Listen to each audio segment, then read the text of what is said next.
What's up, all my Bray Gang otakus, man? We're going to go ahead and check out a video that determines exactly how strong my favorite character in the entire Naruto series is. Itachi, man. Itachi, you guys saw the title. I'm very curious. Now, this is off of Swag Kage's page. He's done us the favor of making a very elaborate video on how Itachi is as strong as he is. So if you guys have not already, make sure you like, comment, subscribe, turn your post notifications. Whoa, whew, man, got a burp. And let's go ahead and get into this video and see exactly what's going on, man. Let's do it. Woo, woo. Let's get it.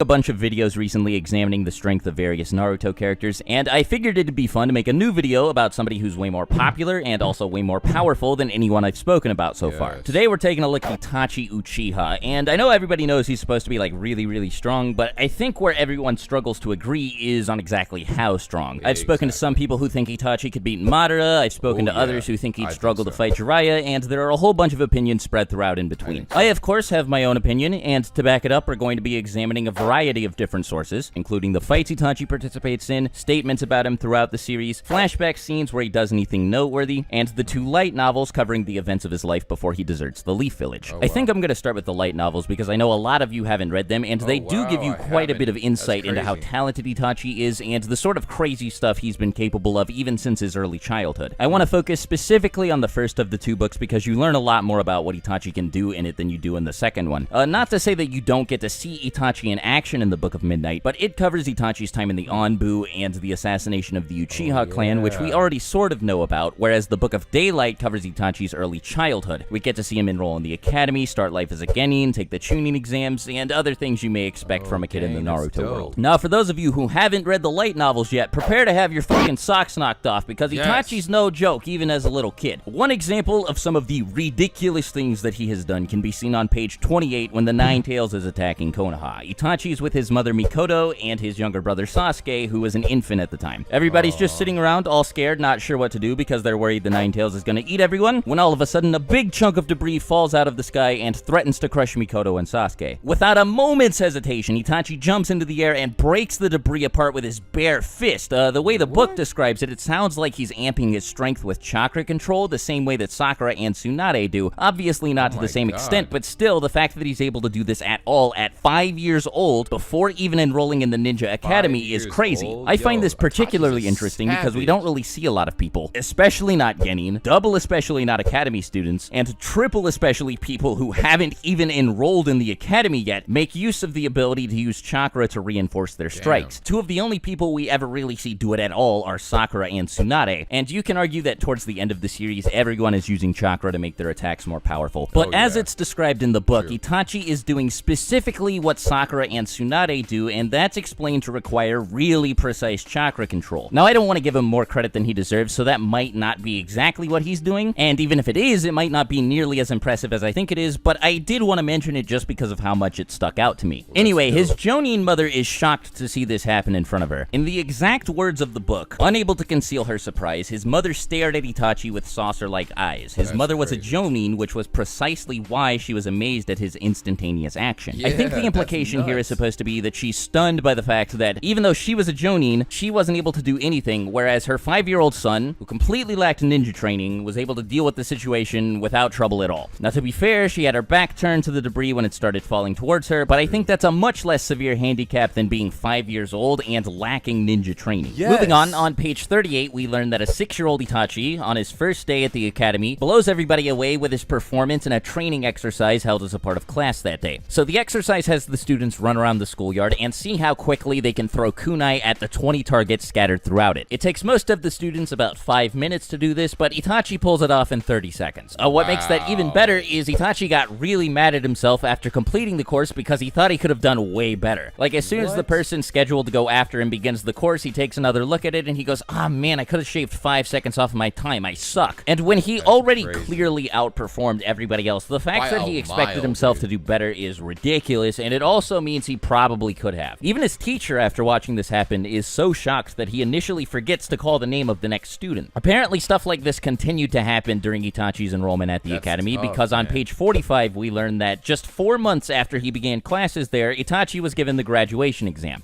Surprise, surprise, he passes it, and he's allowed to graduate the following year. Later in the book, after Itachi becomes a genin, during an encounter with Obito on page 81, we see him resist the effects of Obito's genjutsu. Now, this is only important because with him were 2 members of the Guardian Shinobi 12, a Jonin, and 2 genin, one of whom was a genjutsu specialist. The Guardian Shinobi 12, the Jonin, and one of the genin are all caught in this genjutsu, and the only people who are able to resist its effects are Itachi and his genjutsu specialist teammate. And for those of you who are prepared to say, oh man, that's not a surprise, Itachi's always been really good at genjutsu, at this point in the book, it's not really implied that Itachi can use genjutsu that well. As a matter of fact, when this fight happened, Itachi hadn't even awakened the Sharingan yet. It's actually the... Hold on. I don't have ad blockers, guys. I'm too cheap.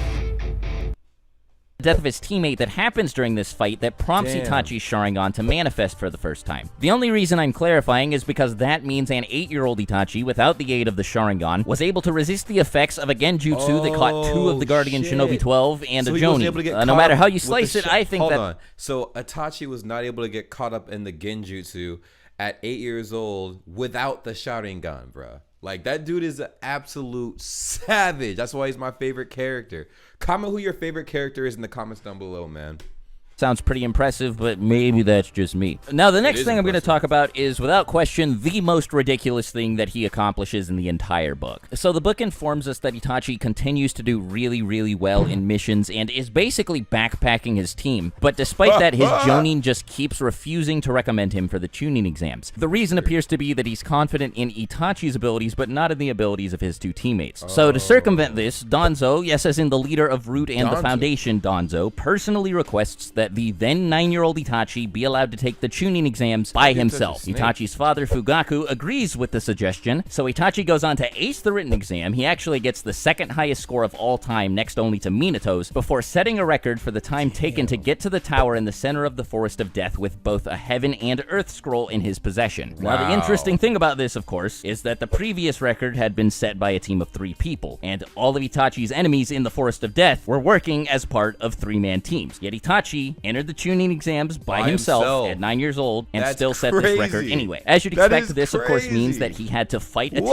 of 3 people, beat them, and take their scroll, which is exactly what he did. On his way to the tower, he gets jumped by a team of 3 Mist Ninja and deals with them absolutely no problem. Then after clearing the Forest of Death, Itachi performs so well in the first round of the tuning exam tournament that he's allowed to skip the rest of the bracket and is immediately promoted to Chunin. It goes without saying that this is really dumb. Like, it sounds like I'm fucking making it up, but I promise you this is actually what happens in the book. Crazy. Itachi's just ridiculous. And what makes this even better is the book says that only 5 months after his promotion to Chunin, due to his incredible performance during his time as a Chunin, he was then promoted again to a member of the Anbu Black Ops. Some other notable things that Itachi accomplishes before his debut in Part 1 include being handpicked for the extermination of the Uchiha clan, overpowering Orochimaru when the latter tries to steal his body, and basically toying with Deidara while recruiting him to join the Akatsuki. He does all of this during his early to mid-teens at the latest, since when he leaves the Leaf Village to join the Akatsuki, he's only 13 years old. Another thing worth mentioning is that both Orochimaru and Deidara were either shown or stated to be Kage level at some point. Orochimaru was a candidate to become the 4th Hokage and later went on to kill the 3rd Hokage, and Deidara successfully defeated and captured the 5th Kazekage Gaara. Of course, Deidara was probably way stronger when he fought Gaara than when he fought Itachi, but Orochimaru had been nominated to become Hokage long before he lost to Itachi. Now, I think that covers all of his off-screen background, so let's move on to the stuff that we actually get to see him do. The first major fight that he participates in is against a team of Kakashi, Kurenai, and Asuma, and it gives us a surface-level glimpse into his arsenal and the skill that he possesses in various areas of combat. We learned that he's at least a little proficient with genjutsu, given how he completely resists the effects of the one that Kurenai tries to cast on him, and that he subsequently turns the tables on her and traps her in a genjutsu instead. We also get to see him use a couple different ninjutsu, including a water-style jutsu that never receives a name, and a very variant of the Shadow Clone Jutsu where the clone created by the user detonates on command. The most iconic scene from the fight, of course, is the debut of Tsukuyomi, a genjutsu so powerful that despite the fact that it was first shown near the beginning of the series, it's still considered one of the strongest genjutsu ever after the series conclusion. Now, all that said, the fight's pretty short, and it's hard to infer from it what Itachi's full power is, but considering his opponents, his performance and the apparent lack of effort on his part make it very clear that he's far beyond Jonin level. Itachi's next fight isn't really important at all, it's just him beating the shit out of Sasuke, but we do get our first glimpse at Amaterasu here. Yo, it was so pathetic. He beat the dog shit out of Sasuke. Sasuke tried, man. He beat the brakes off of his little brother, man. He beat the brakes off of him. I'm like, yo, Sasuke, no, he wasn't ready.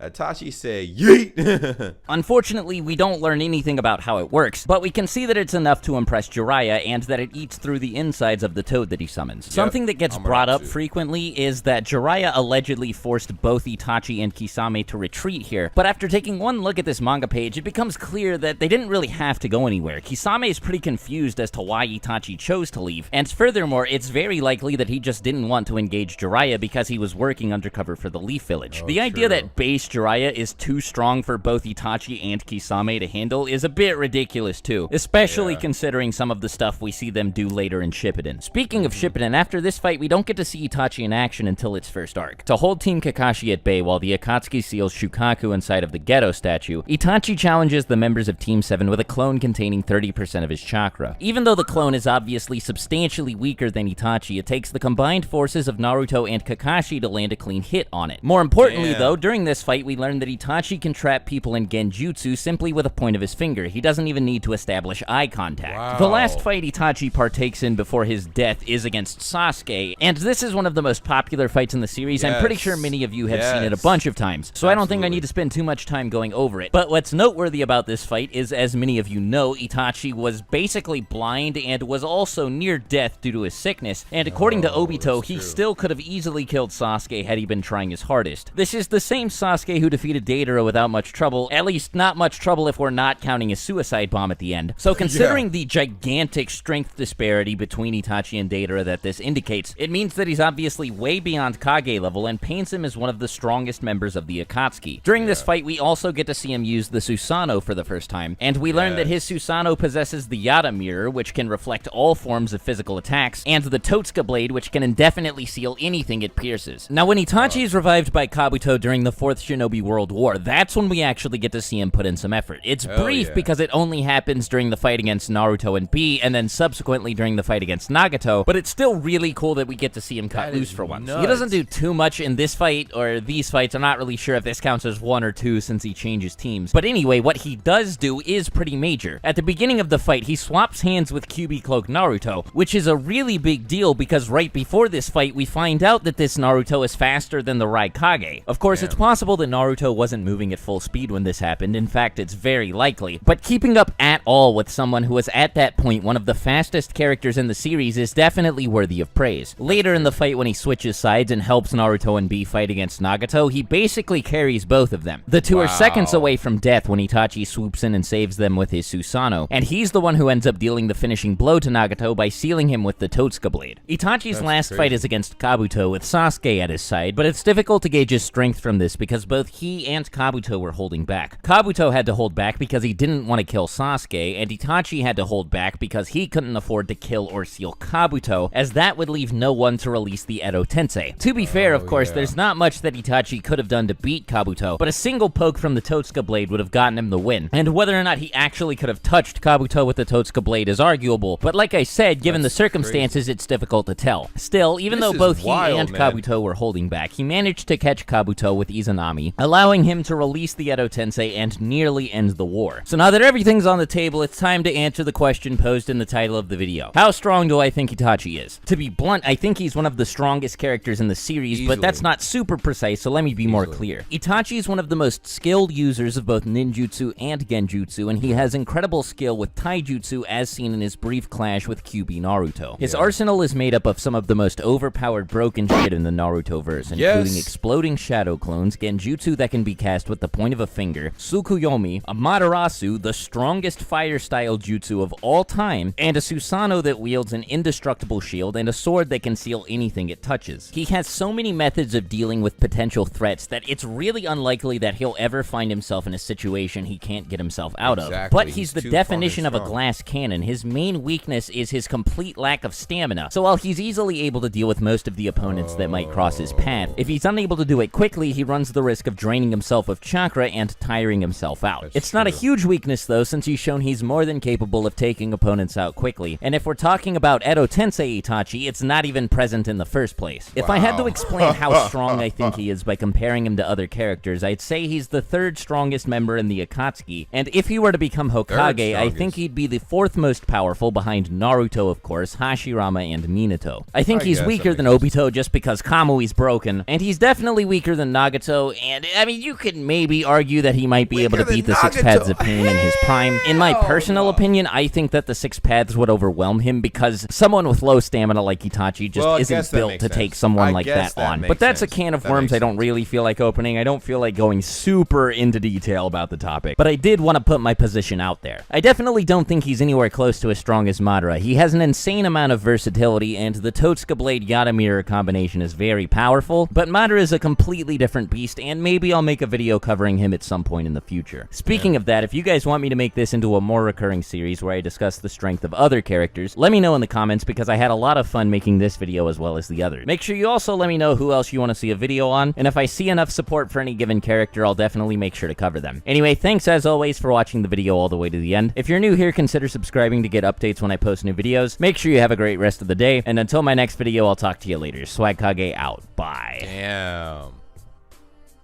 That is crazy. That is crazy. Well, like, comment, subscribe, turn your post notifications. That's pretty much it. Thank you so much. And let me know what you guys think in the comments down below. Do you think that this was accurate, or was there some flaws in what he was saying?